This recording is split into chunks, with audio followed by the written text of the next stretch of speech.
Hi, welcome to the Creative Coffee Collective. My name is Jonah Ott. I'm a former barista of 3 years, and I'm going around interviewing local coffee shop owners, roasters, baristas, just talking to people who are passionate about coffee and just learning a little bit more about their shop and about coffee in general.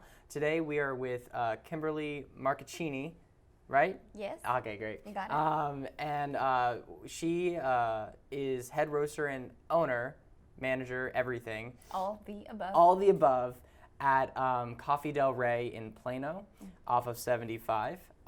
So, Kimberly, it's really nice to be with you today. Now, not a lot of people know this, and this is only my second one of these I've done, but you are the reason that I've started the Creative Coffee Collective, because I was at XO Coffee Shop when I saw your article in Plano magazine, and I'm like, that's 5 minutes away. I kind of have to go there. I already been to 2 coffee shops that day. I kind of had to go to a third. So, and I met you, and you're just a very fascinating person. Thanks. So thank you. But tell me more about yourself. Tell me your story in general, coffee story. My coffee story, it's one of those things that takes that's a pretty long story, but essentially, I grew up drinking coffee since I can remember. Both my parents are Brazilian. So that's kind of Brazilian coffee, that's kind of the same thing. In every kind of event, any type of gathering, there's always going to be coffee. In the morning, you wake up, you drink coffee to wake up, and then you make another pot of coffee to commune with your family members. So that was something that I was always around, something that I always enjoyed. And it wasn't until and this is crazy because everyone's like, but why did you start to want to think about owning a coffee shop or having a coffee shop or doing anything with coffee? I actually moved to Korea right after I graduated. And when I was there, I just saw how coffee shops are literally everywhere. There's like, in Seoul alone, there's like 13,000 coffee shops. So I was constantly there, and I'd walk in and I would see everyone just gathered together, and I was like, this is amazing that everyone in this little tiny shop, people can get together, talk, express their feeling, express their ideas, and I enjoy coffee so much, and I was like, I want to learn more about coffee. So when I came back to the States, I got an internship. I basically worked for free. I forced myself on my mentor. I was like, no, yeah, I'm going to. You told me the first time you went to every coffee shop that you could, and then this was like the last one. Yeah. Coffee Del Rey. Then I was kind of like, I was like, well, at that point, I was like, I just want to learn about coffee. Even if I have to like sweep the floor and clean the bathrooms, if I'm just around coffee, it's fine. Just maybe I'll get something just by smelling coffee. I'll learn about it. So I came and I asked my mentor. Well, at the time he wasn't my mentor, but I was like, are you hiring anyone? And he literally was like, no. I was like, that's okay. I will work for free. You forced your way in. Yeah, I was like, I'll clean your floor if you need me, and just let me be here. And he was like, okay, you can come and be as like an intern.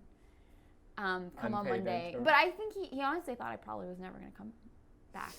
He was like, that girl probably just whatever.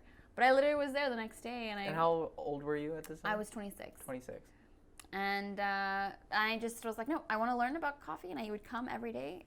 And I think he saw that I wasn't just joking around. I was really serious, and the more I learned about coffee, it was like, when you get a sponge, you start to retain more and more. Yeah. And I just kept learning more, and I was so excited to be able to interact with so many different types of people that walk in.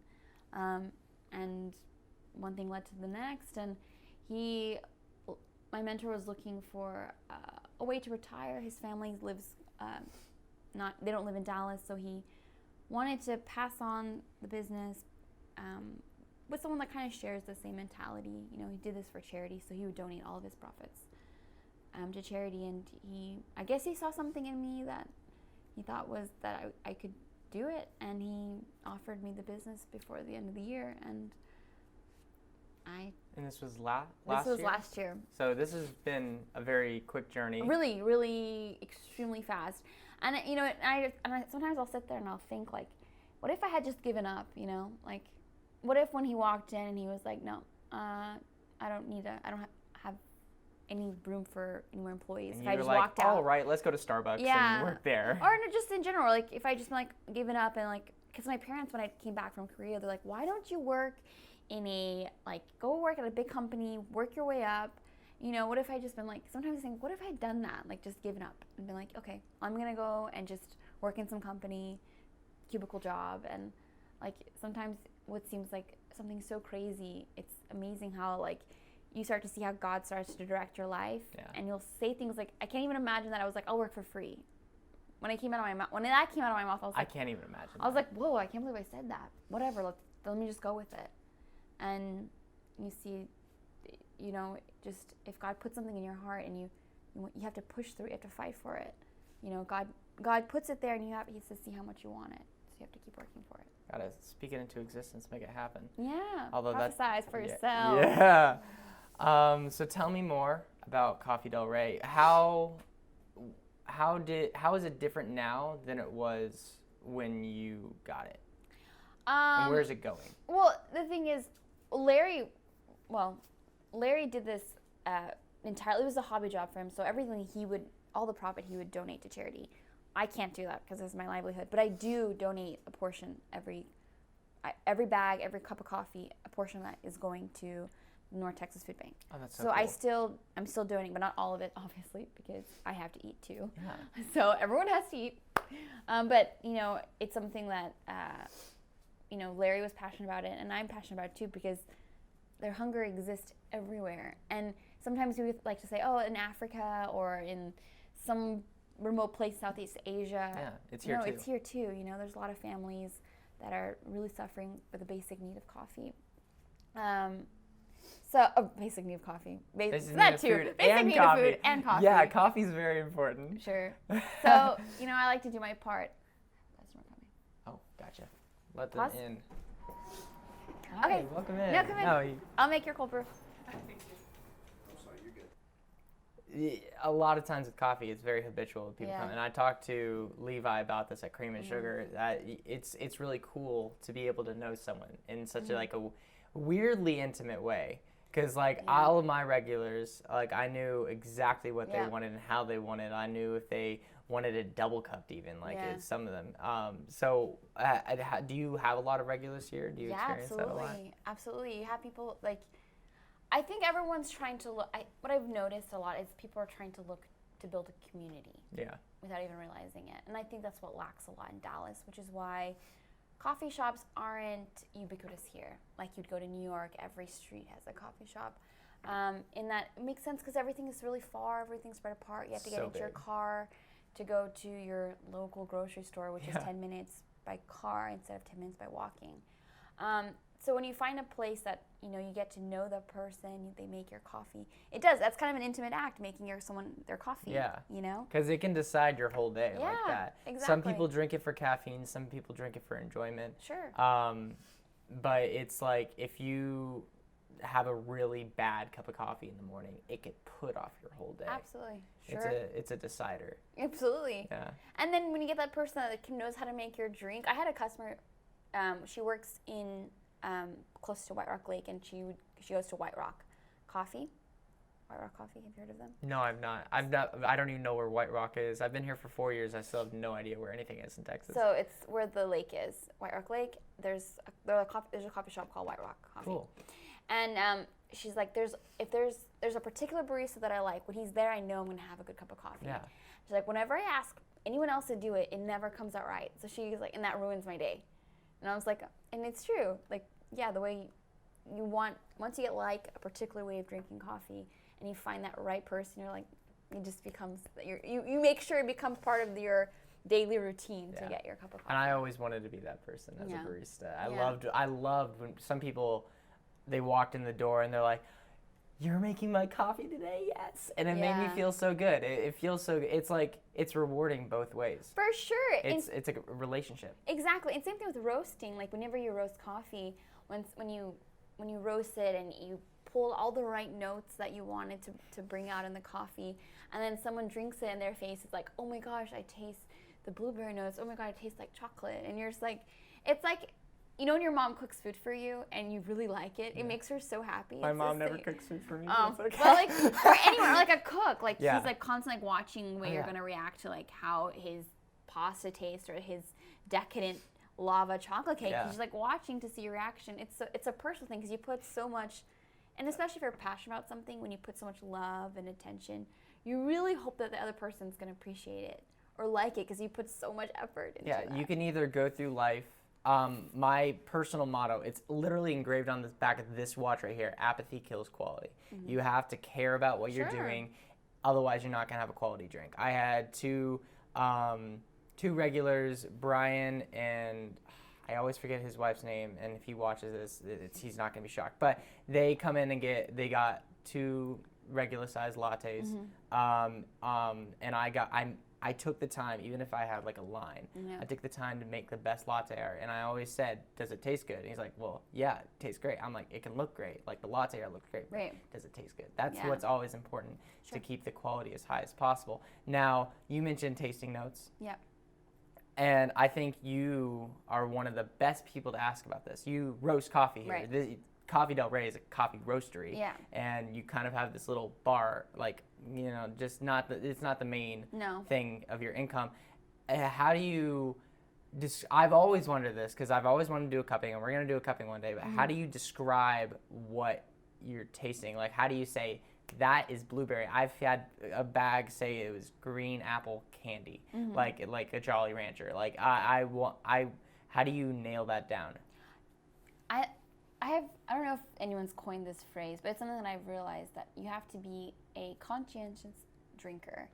That when you're drinking your coffee, you're always, anytime, and this is always like, it's in improving your palate as well. The more you drink coffee, and when you drink it, you're not just like absentmindedly drinking coffee. You have to stop and really sit there and think as you're drinking it, and think of all the and let it, and sometimes even like memories. Like one time, like I had this girl was like, oh my God, this tastes like my grandmother's pecan pie. Like I didn't taste pecan, but that's the notes that she tasted it. Maybe her grandmother made the pecan pie wrong.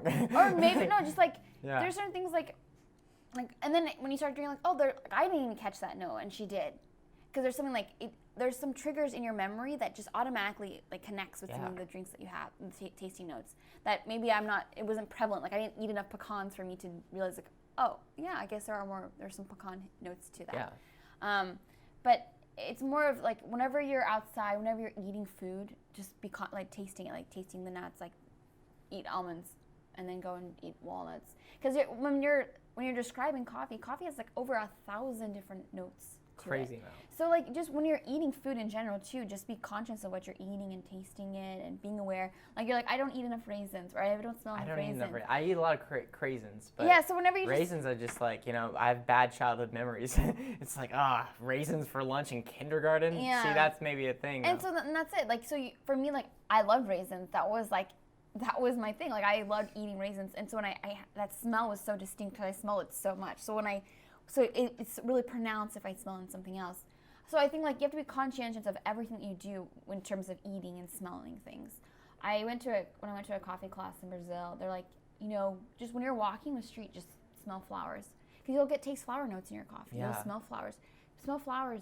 When you're at the grocery store, start to smell things, taste things, and be conscious of it. I never thought about it that way. I always thought, well, I need to taste the coffee and then say, oh, if it's stone fruit, I'm like, kind of have to remember what a peach tastes like, but I haven't had a peach in, I know that sounds weird, but I haven't peach in a long time. I never thought that you had to go out and really figure out what the flavors are of stone fruit, flavors are of a flower. I never thought about that. That's so fascinating. So you have to explore life to actually taste coffee. Coffee is it's not a stagnant thing. It's very dynamic. You have to be coffee is just more than just a cup of coffee. Yeah. You have to go out and it makes you be a part of everything. Because and that's what's so amazing with coffee. Like to understand this black drink that you produce from a cherry, you have to be aware of everything around you, and that not only in terms of this taste of where it came from, the people that took to make this into the cup of coffee that it is. It's so much more profound than just a cup of coffee. That is such a beautiful way to put it. Honestly, And some people are gonna look at me like, people look at me constantly like I'm crazy. When I work in an Italian restaurant, I talk about coffee all the time, like it's like my girlfriend. It's like, it's such a beautiful thing that people don't realize how much work goes into just get a single cherry, not even just a cup of coffee, but like one bushel, and like you have some coffee plants here, and like just it takes 4 years before a plant even can produce it, and you have to have the right climate to do it, and that's why coffee is grown in more like kind of equator areas. With higher altitude, Yeah, with high altitudes and all these kind of things.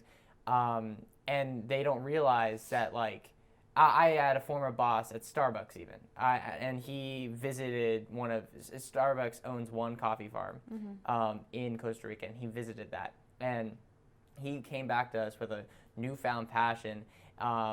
It's always nice to see people with passion at Starbucks specifically, because you barely ever see it. But it's saying how he met the owner of the coffee farm, how it's not just a cup of coffee, it's life or death for them. Yeah. It's their livelihood. It's everything. That if you have a bad year, if there's rust, if there's something that can ruin the whole thing. There was just a volcano explosion in Guatemala in the Antigua region, and that's like one of the biggest reasons for coffee. And the thing is, that's going to change. It's coffee, you said, is not stagnant, it's dynamic in general, and it's going to change so much the flavor of the coffee with this new volcanic ash in that region. So in the next 10 years, we're going to taste something totally different in that region, and it's going to be crazy awesome. Sure. So, and saying that, a lot of people no, I got this bag of coffee and I want to taste that. I'm like, even with this, you get it from the same lot and it's packaged. Sometimes if it was put in the crate and it's closer to where the air was, or closer, maybe humidity got into it. Not every bag, even the bags won't taste exactly the same. And so people get really frustrated. They want that specific taste that they got that one time. And I'm like, when you open a bottle of wine, each bottle of wine is going to taste different for each year. And it's a seasonal thing. It's every season, some seasons are going to be greater than others. So it's, Yeah, that's why there's so many times where I'm like, this doesn't taste exactly like I want it to taste, because it didn't taste exactly the time before. But when you realize that the coffee is going to taste how the coffee is meant to taste, in kind of a weird way. As a roaster, you can, I don't want to say manipulate, but you can, I like to say, you like to pull out certain notes depending on how long you roast it for, how long you let it develop, the temperature that you drop it. If I drop it too early and not developed enough, it could potentially make it taste really grassy, and I won't get the notes that I want. But if I let it a little bit longer, if I let it develop a little bit longer, I may have extracted those jasmine notes or those raspberry notes or things like that. So roasting actually is really imperative, and that's why it's when you're a roaster, when you say, I just really want to roast really good coffee, I really mean it. It's not just throw it in there. You have to, after trial and error, you figure out, okay. And I, on that, the roast, the Ambex, even though I just put the coffee in, it took a lot of effort of being, okay, this is around the first crack that it should be, and then you just keep playing. This is the drop temperature, and so you have to start playing with it until you finally get the numbers that you want to produce the notes that you want. And so you're still, I wouldn't say a new roaster, you're very experienced. I think this is an amazing cup of coffee, but what's cool about you can still develop as a roaster. You're always learning. And so I'm excited. No coffee's the same. So. And I'm excited to become I wish I lived near here. I used to, and now I don't. I live in Frisco now. Yeah. So I wish I lived here because I want to keep on coming back and tasting how as you develop in years, when you do this for 10 years versus your first year, it's going to be so amazing. And I think that's I hope so. Yeah. And where do you see yourself in the future of Coffee Del Rey? Well, what I want to have more, the whole point of Coffee Del Rey, even before me, my mentor, was to give back to the community. And that is always going to be the focus. I grew up, growing up with my family in Brazil, I remember when I would go visit them, you would see the discrepancy that, I would go from the United States and I would go to Brazil and see what poverty really is, and even with my own family members.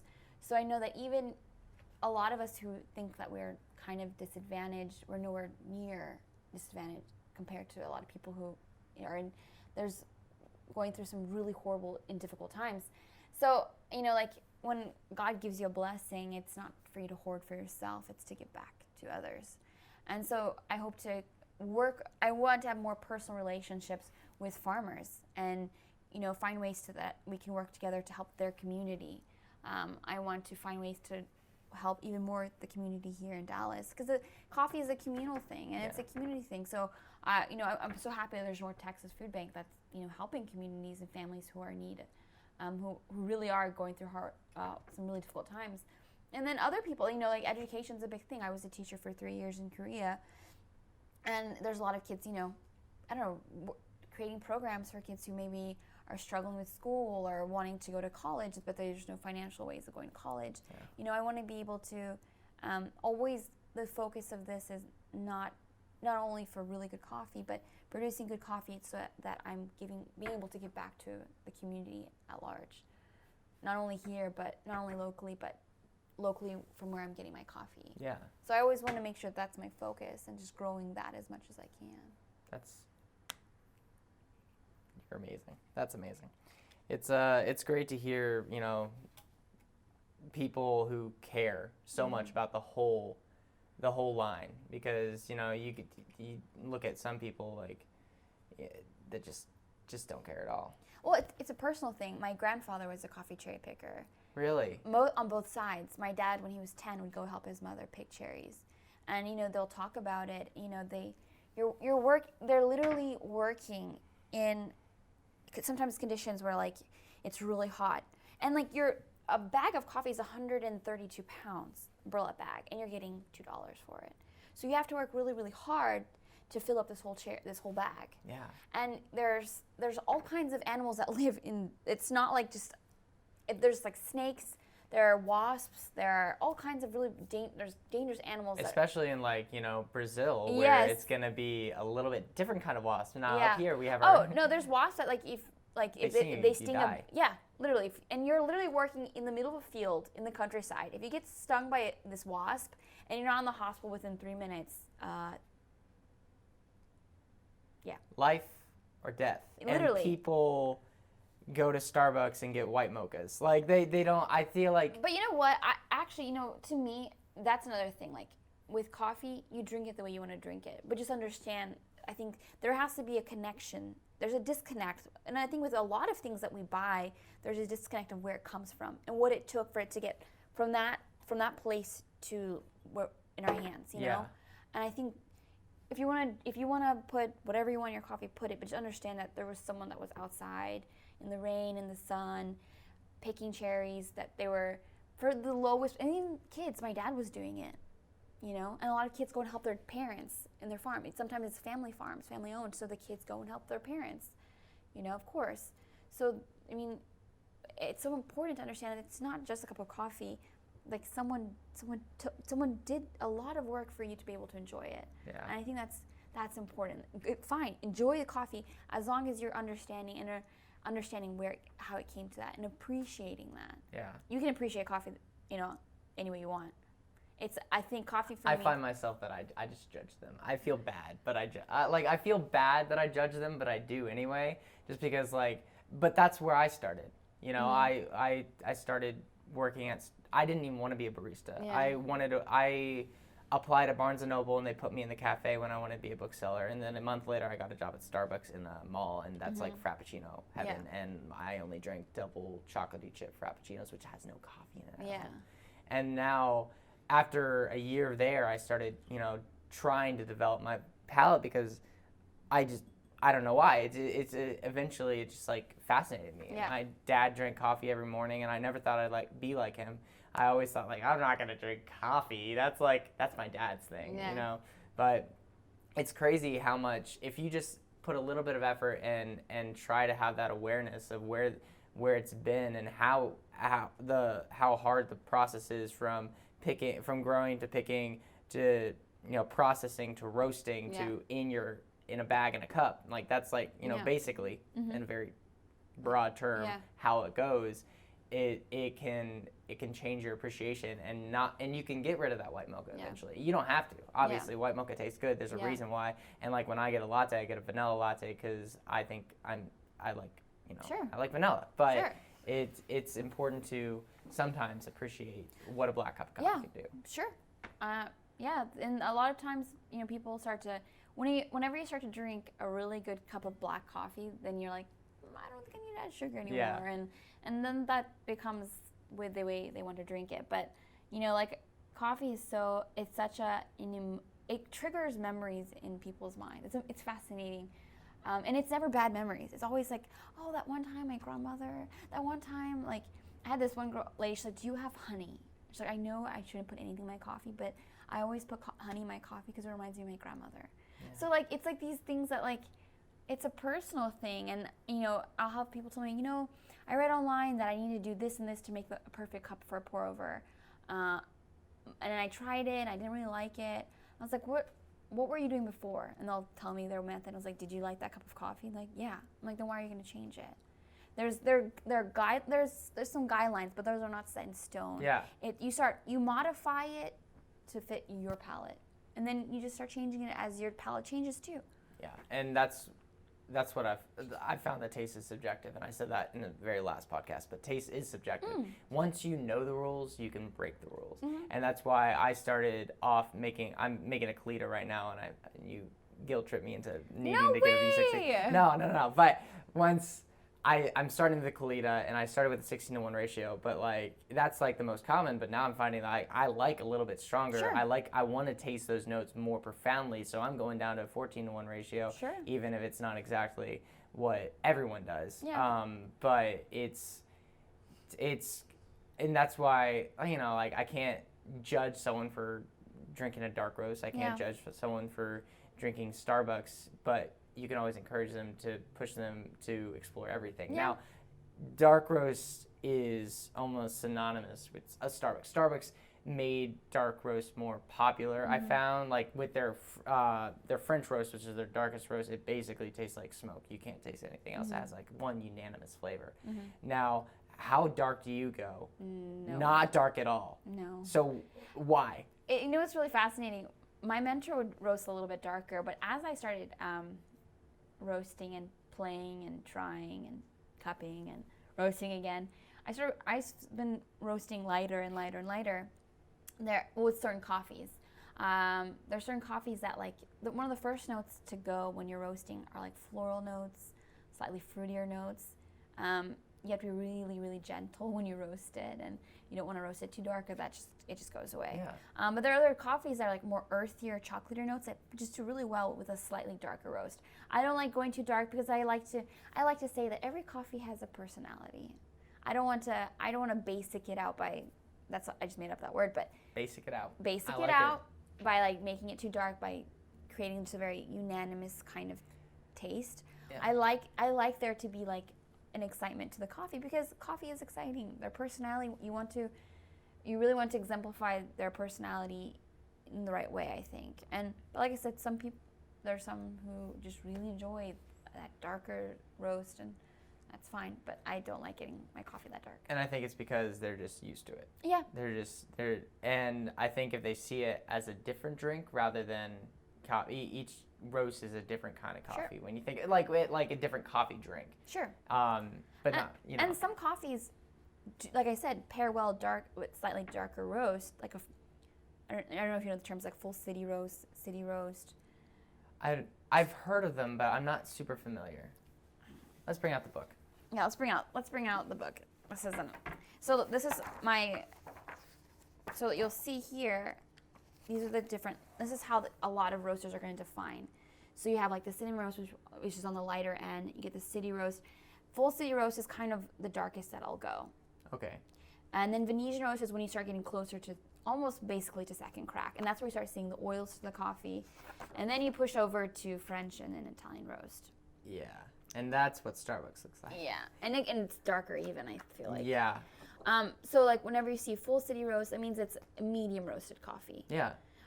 City roast will be medium light, and then cinnamon roast would be definitely a light roast. Yeah. And I think I'm used to, since my coffee knowledge started out at Starbucks, I'm used to just hearing blonde, medium, dark.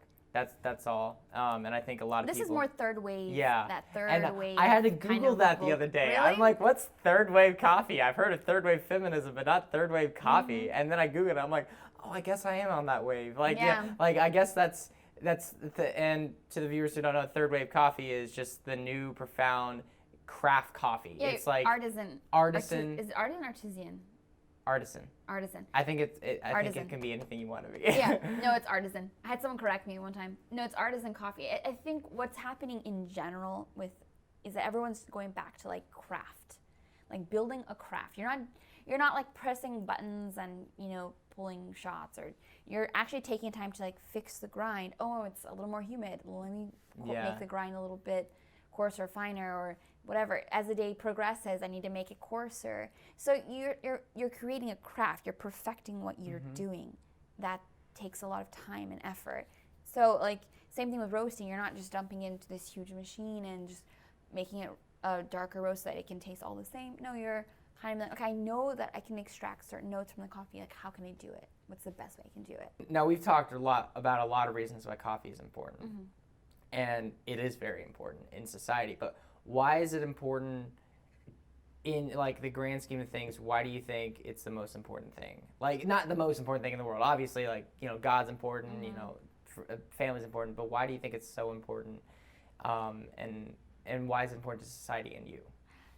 So coffee is a unifying denominator for everyone, in that you can be old, young, green, purple, black, white, all of the above, and anyone can drink a cup of coffee. It is feasible for anyone to buy, for the most part, a cup of coffee. Yeah. And that's why I don't like being restrictive about it, or like, really snobby about it, because anyone can enjoy coffee. I'm just a big snob. No, and just not to criticize, just in general, it's something that it can unify. It's a unifying denominator. It really is. Anyone can sit down, like, I didn't know who you were, but we can sit down and have this conversation. Why? You're doing this because of coffee. Yeah.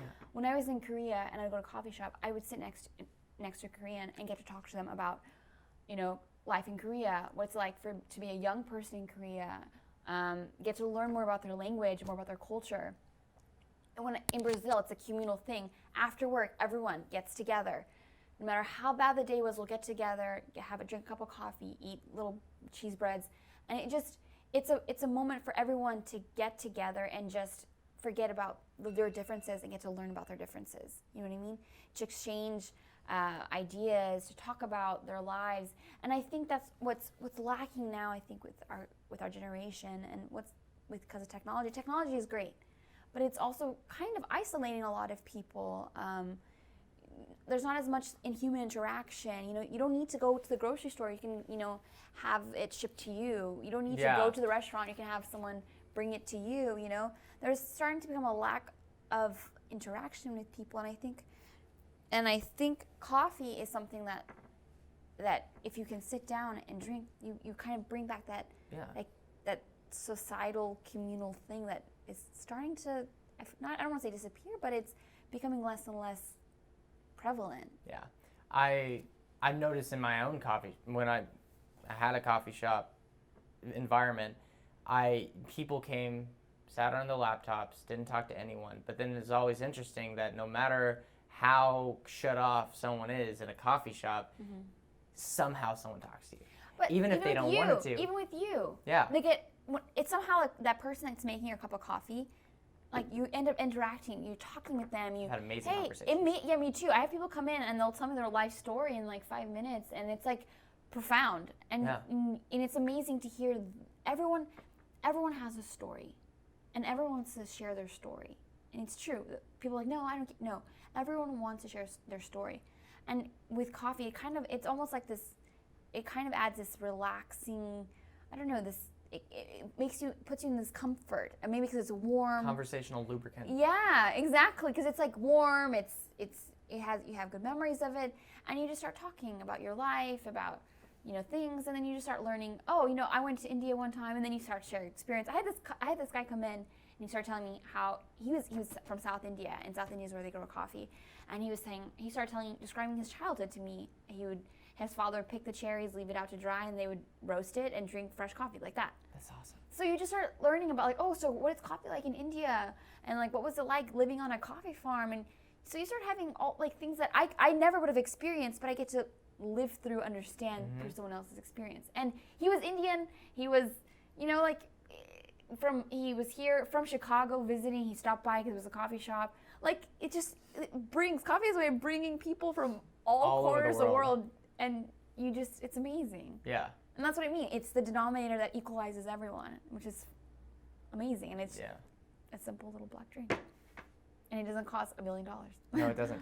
Pricing is very interesting because you went into, and that was a good place to end it, but you went into talking about how, like, you know, you got $2 for a big, you know, 100 something sack of coffee. However, people complain sometimes that a cup of coffee can be $3.50. Yeah. When I'm like, you know, that's insane. It should be way more. Yeah. And I've read stories, prices of coffee is dropping, which is not a good thing. You know, it's not good for the farms. So people need to think about, you know, when they're buying, even if it's a $5 cup of coffee, they, you know, it's like, you know, it's a $5 cup of coffee. However, how much went into that cup of coffee you should consider when you're buying it, because then you'll be like, well, wow, this is a privilege to have something that was only $5, only $3, only $2.50, you know, for something that's so good and will make your whole day better and bring community. Yeah. So. Yeah. Well, thank you so much. Thanks, Jonah. For talking with me.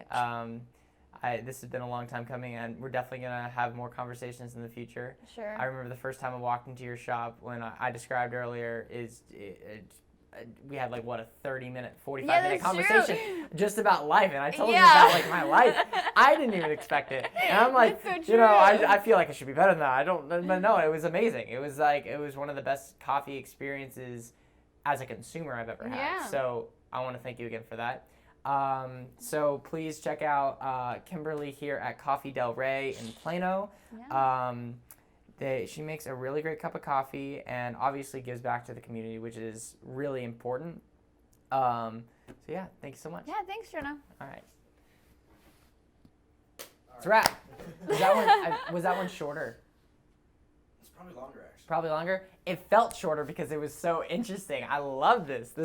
Thank you so much. Yeah. 15 minutes, probably. Oh my gosh, that's awesome. Editing's gonna be fun. I learned so much in this little thing. Man, that was so great. And like, you know, this is gonna be a platform for you to like also inspire someone else. Yeah, that's the goal in the end.